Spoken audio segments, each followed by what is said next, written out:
السلام علیکم۔ زکوٰۃ کس رشتہ دار کو دینا جائز؟ ماں باپ، دادا دادی، نانا نانی اگر زکوٰۃ کے حقدار ہوں تو بھی انہیں زکوٰۃ نہیں دے سکتے۔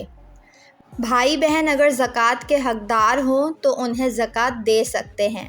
بیٹا بیٹی، پوتا پوتی، نواسہ نواسی اگر زکوٰۃ کے حقدار ہوں تو انہیں زکوٰۃ نہیں دے سکتے۔ پھوپھی اور خالہ اگر زکوٰۃ کے حقدار ہوں تو انہیں زکوٰۃ دینا جائز ہے۔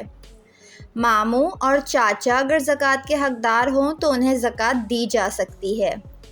بھانجے اور بھتیجے کو بھی زکوٰۃ دی جا سکتی ہے اگر وہ حقدار ہو تو۔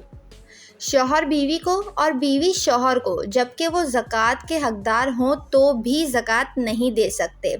ساس اور سسر اگر زکوٰۃ کے حقدار ہوں تو انہیں زکوٰۃ دینا جائز ہے۔